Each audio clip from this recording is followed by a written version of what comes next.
Media والوں، کعبے کے رب کی قسم کھا کے کہتا ہوں، جس مسجد کو اگر مندر توڑ کے بنایا جائے، کعبے کے رب کی قسم اس مسجد میں ایک نہیں 1,00,000 رکعتیں پڑھ ڈالو، سب تمہارے منہ پہ مار دی جائیں گی۔ غم نہ کر رب تجھے برباد نہ ہونے دے گا، تیرا دشمن بڑا نادان۔ الحمد للہ نحمده ونستعینه ونستغفره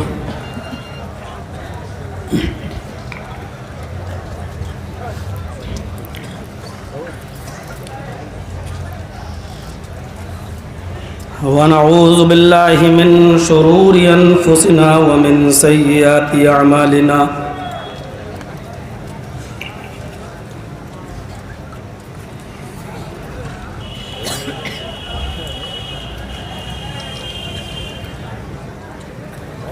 من يهده الله فلا مضل له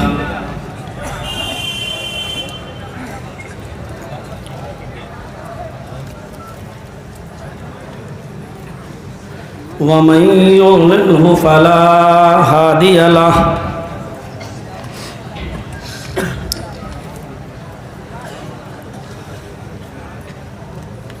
وأشهد أن لا إله إلا الله وحده لا شريك له،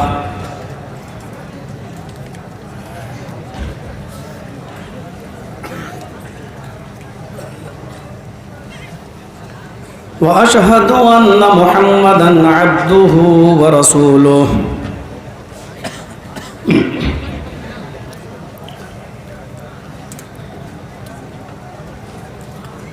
أما بعد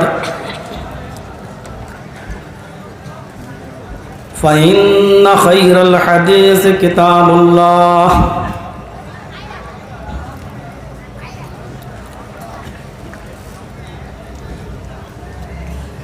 وخير الهدي هدي محمد صلى الله عليه وسلم،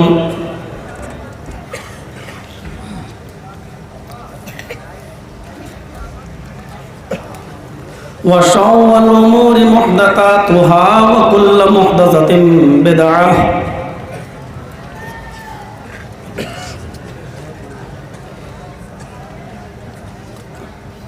وكل بدعة ضلالة، وكل ضلالة في النار۔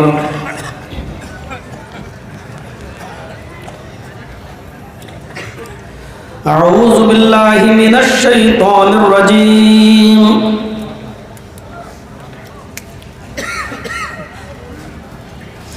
بسم الله الرحمن الرحيم،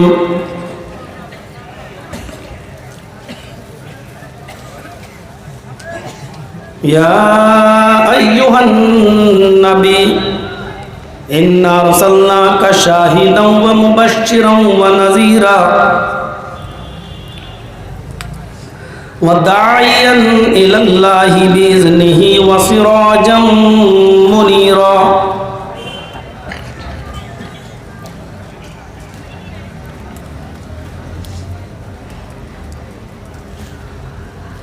رب اشرح لي صدري ويسر لي أمري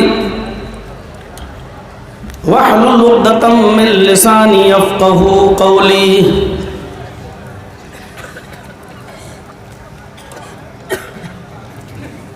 اس عظیم الشان اجلاس کے نہایت ہی عظیم صدر فضیلت الشیخ محمد جنید المکی حفظہ اللہ،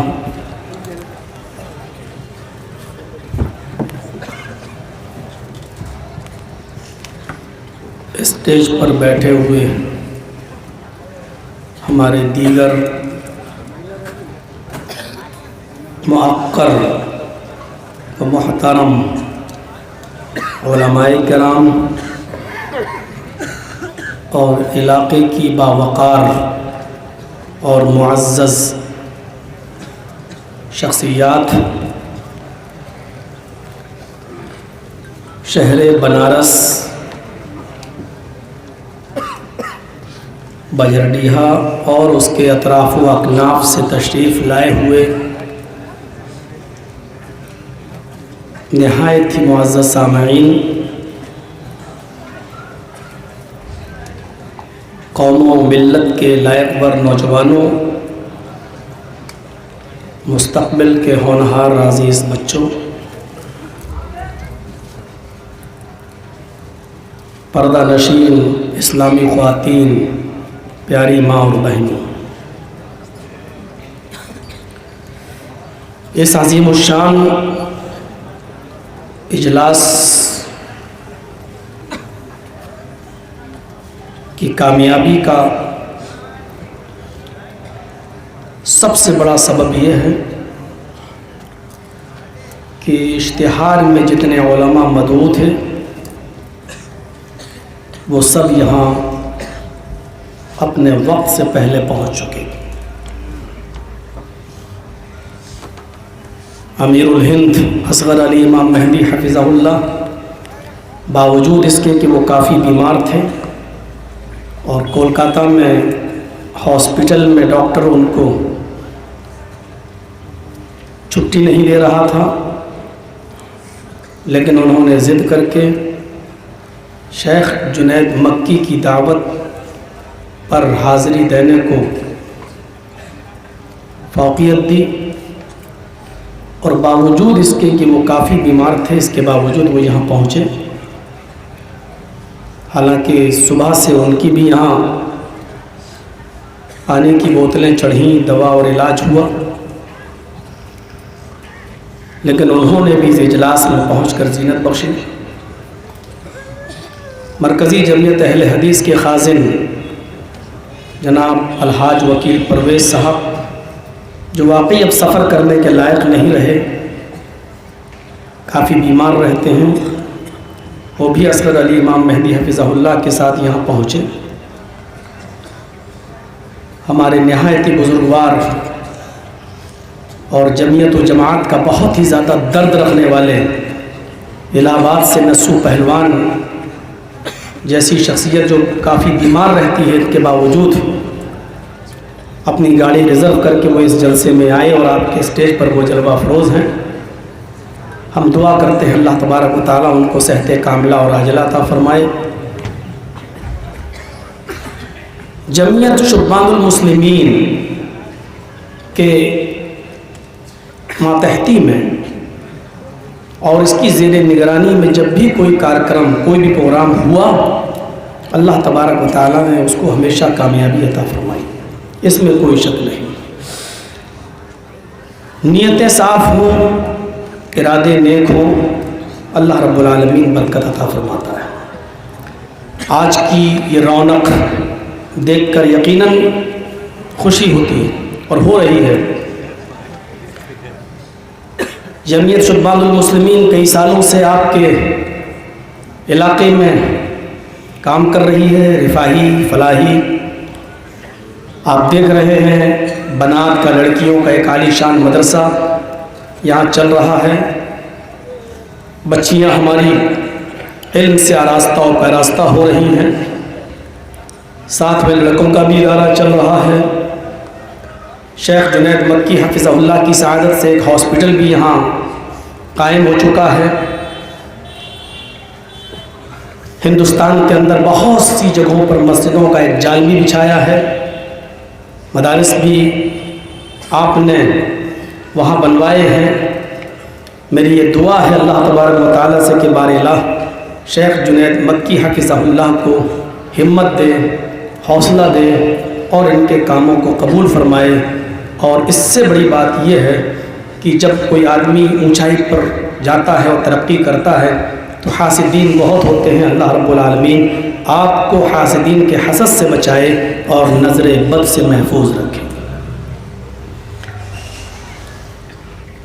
جتنے بھی علماء یہاں تشریف لائے، میں نے محسوس کیا ہے کہ سارے لوگوں کی تقریر سیرت طیبہ ہی پر ہوئی ہے۔ اب سیرت طیبہ کے مختلف گوشے ہیں، کسی نے اخلاق رسول کو بیان کیا، کسی نے اتباع سنت کو بیان کیا،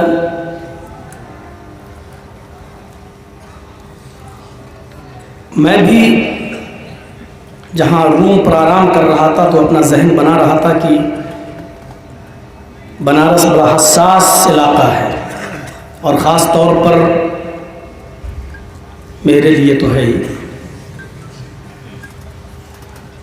جو باتیں میں کھل کر بہار میں اور بنگال میں، اڑیسہ میں اور کرناٹک میں، دہلی اور بامبے میں بول لیتا ہوں، میں یہاں نہیں بول پاتا ہوں، اور اس کی بہت سی وجوہات ہیں۔ پھر میں نے سوچا کہ ہم بھی سیرت طیبہ سے نہ ہٹیں۔ جلسے کا نام اشتہار میں آپ نے دیکھا ہوگا، دین رحمت ہے۔ ہمارے نبی کو اللہ تبارک و تعالیٰ نے بھی رحمت للعالمین بنا کر بھیجا تھا۔ نبی اکرم صلی اللہ علیہ وسلم کی زندگی کے کچھ اہم گوشے، ان پر میں تھوڑی سی روشنی آپ کے سامنے ڈالنا چاہتا ہوں۔ قرآن کریم کی جو آیت میں نے آپ کے سامنے تلاوت کی ہے خطبہ مسنونہ کے بعد، اللہ تبارک و تعالیٰ نے اس آیت کے اندر ہی نبی اکرم صلی اللہ علیہ وسلم کے چند اوصاف حمیدہ کا تذکرہ کیا ہے۔ آئیے اس آیت پر ہم نظر ڈالتے ہیں، اس کے ترجمے پر غور کرتے ہیں، اور پھر ہم آگے بڑھتے ہیں۔ یا ایھا النبی انا ارسلناک شاہدا ومبشرا ونذیرا وداعیا الی اللہ باذنہ وسراجا منیرا۔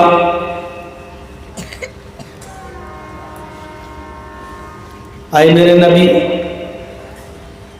اے محمد صلی اللہ علیہ وسلم، انا ارسلناک شاہدا و مبشرا و نذیرا، ہم نے آپ کو دنیا والوں کے لیے، کائنات کے لیے، پورے وشو کے لیے، پوری دنیا کے لیے ہم نے آپ کو شاہد بنا کر بھیجا،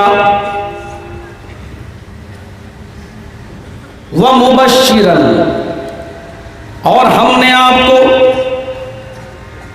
اچھے عمل کرنے والوں، اعمال صالحہ کرنے والوں کے لیے خوشخبری دینے والا بنا کر بھیجا، وَنَذِيرًا، ہم نے آپ کو برے اعمال میں ملوث لوگوں کے لیے اللہ کے عذاب سے، جہنم سے، اللہ کی پکڑو دھکڑ سے ہم نے آپ کو ڈرانے والا بنا کر بھیجا، وَدَاعِيًا إِلَى اللَّهِ، اسٹیج کوئی بھی ہو، میدان کوئی بھی ہو، سوسائٹی اور سماج کوئی بھی ہو، حالات کیسے بھی ہوں، ہم نے آپ کو ہر حال میں دعوت الی اللہ دینے والا داعی بنا کر بھیجا، اللہ کی طرف بلانے والا بنا کر بھیجا، وَسِرَاجًا مُنِيرًا، اور ہم نے آپ کو پورے وشو کے لیے، پوری کائنات کے لیے روشن سورج بنا کر بھیجا، روشن چراغ بنا کر بھیجا، روشن آفتاب بنا کر بھیجا۔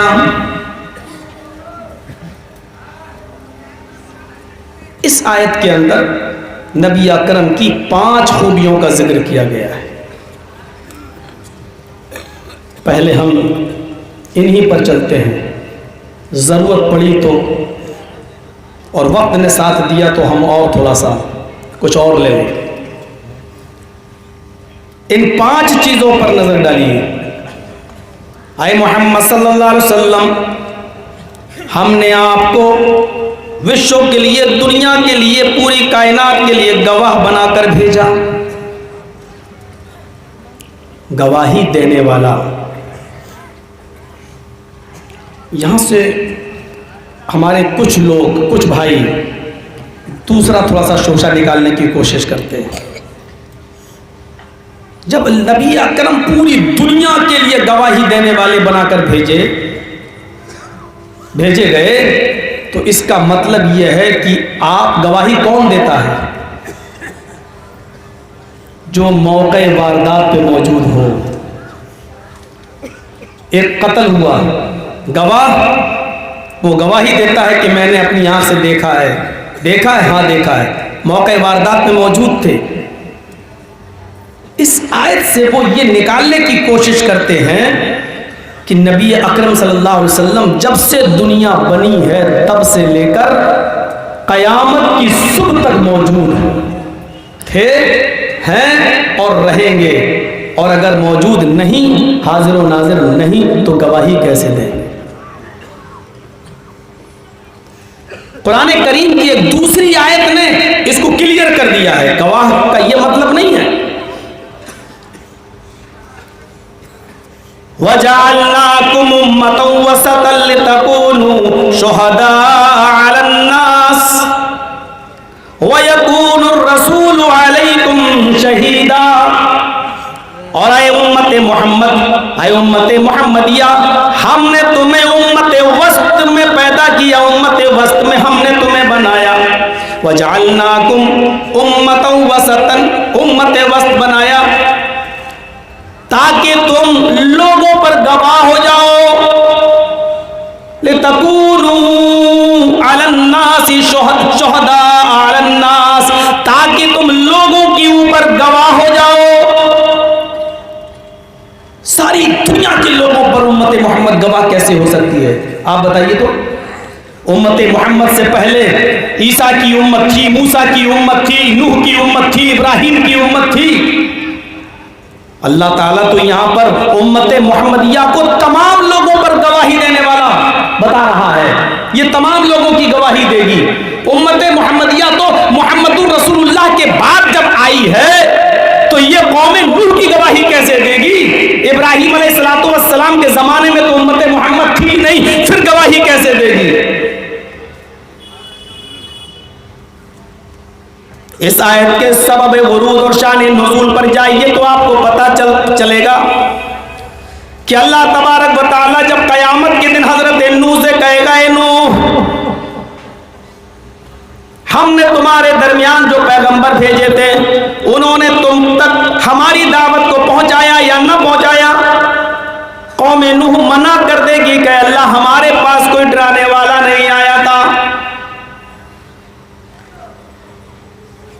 تب اللہ تبارک و تعالیٰ کہے گا، اے نوح، تمہاری امت تو منع کر رہی ہے، بخاری پڑھیے، تمہاری امت تو منع کر رہی ہے کہ ہمارے پاس تو کوئی ڈرانے والا نہیں آیا تھا۔ تو حضرت نوح علیہ السلام فرمائیں گے کہ اے اللہ، اگر یہ میری بات پر یقین نہیں کرتی تو جناب محمد رسول اللہ صلی اللہ علیہ وسلم سے پوچھ لے۔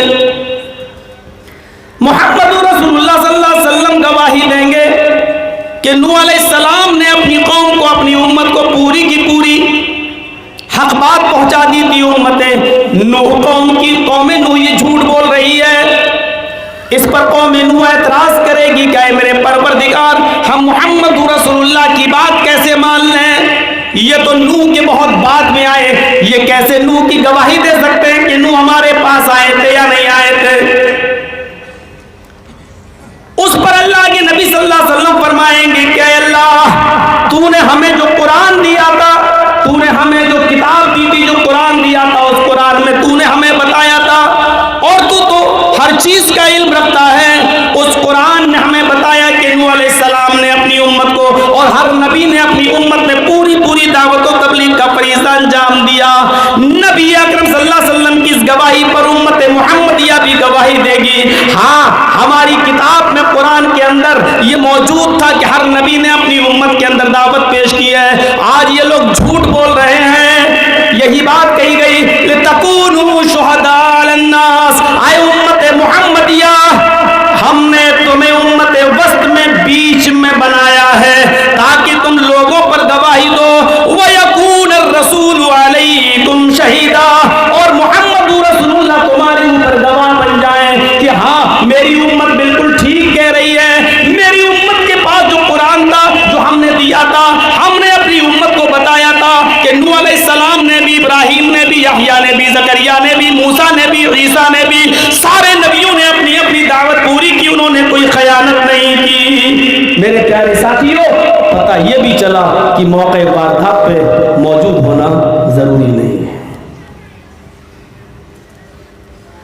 میں آپ سے بھی کچھ سوال کر سکتا ہوں, یہ بتائیے کہ اگر گواہی دینے والا اور ضروری ہے اس کے لیے کہ وہ موقع واردات پر موجود ہو, تو آپ اپنے کانوں میں انگلی دے کر جب آذان دیتے ہیں اور پہلا جملہ ادا کرنے کے بعد جب دوسرا جملہ ادا کرتے ہیں, اشہد ان لا الہ الا اللہ, اشہد کا معنی بھی تو یہی ہوتا ہے کہ میں گواہی دیتا ہوں اللہ کے علاوہ کوئی معبود نہیں.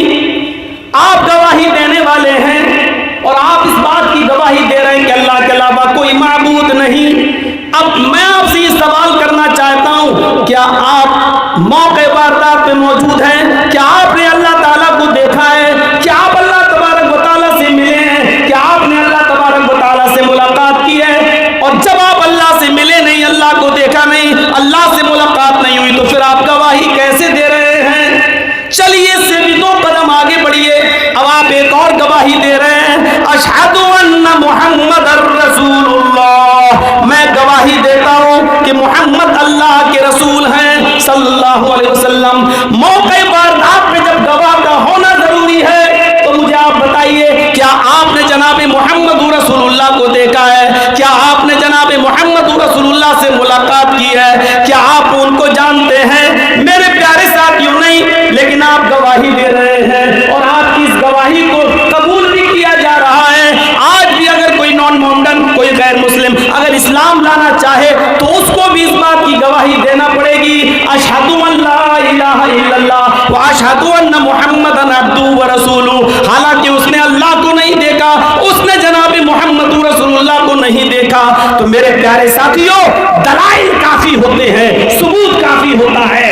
جب ایک چھوٹی سی سوئی اور ماچس کا کھوپلا بغیر بنانے والے کے وجود میں نہیں آ سکتا ہے, تو اتنی بڑی کائنات بغیر بنانے والے کے کیسے وجود میں آ سکتی ہے؟ یہ زمین, یہ اونچے اونچے پہاڑ, یہ چاند, یہ ستارے, یہ سیارے بغیر بنانے والے کے کیسے وجود میں آ سکتے ہیں؟ یہ چلتی ہوئی ہوا, یہ بغیر بنانے والے کے کیسے وجود میں آ سکتی ہے؟ آسمان سے اتنی لمٹ پانی گرنا جتنی ہمیں ضرورت ہوتی ہے, یہ متعینہ مقدار میں ہونے والی بارش, یہ بغیر کسی برسانے والے کے کیسے وجود میں آ سکتی ہے؟ ان تمام چیزوں کو دیکھ کر آپ نے اس بات کا اندازہ لگا لیا کہ اس دنیا کا بنانے والا کوئی ہے. آپ کی گواہی مانی جا رہی ہے. آپ نے اللہ کو دیکھا نہیں, پھر بھی آپ کی گواہی مانی جا رہی ہے. میرے بھائیوں, کسی بھی امر واقع میں, کسی بھی معاملے میں گواہوں کی قلت و کثرت کوئی معنی نہیں رکھتی ہے, صرف گواہی دینے والے کی ذات کافی ہے. مجھے وہ واقعہ معلوم ہے جو ایسٹ انڈیا کمپنی میں آج تک لکھا ہوا ہے. جب برٹش گورنمنٹ تھی, انگریزوں کی حکومت تھی, تو ایک مندر کو لے کر, مسجد کو لے کر کسی بات پر وواد پیدا ہو گیا تھا. پتہ نہیں چل رہا تھا کہ یہ مسجد تھی یا مندر. جھگڑا عروج پر پہنچا. اس انگریز جج نے ہندوؤں سے کہا, کیا تمہارے پاس کوئی ایسا آدمی ہے جو اس زمانے میں موجود رہا ہو اور اس نے اپنی آنکھ سے دیکھا ہو کہ یہ مسجد تھی یا مندر, اور اس کی گواہی پر تم بھی راضی ہو جاؤ اور یہ مسلمان بھی راضی ہو جائیں؟ اور مسلمانوں سے بھی یہی بات پوچھی, کیا تمہارے پاس ایسا کوئی گواہ ہے جس پر ہندو بھی راضی ہو جائیں اس کی گواہی پر, اور مسلمان بھی؟ مسلمان اپنا گواہ پیش نہیں کر سکے. ہندو بھائیوں نے اپنا ایک گواہ پیش کیا, اور وہ گواہ ایک مسلمان تھا. ہندو بھائیوں نے کہا کہ وہ ہمارے سماج میں رہتا ہے, ہم نے آج تک اس کو اپنی زندگی میں کبھی جھوٹ بولتے ہوئے نہیں دیکھا ہے, سنا ہے.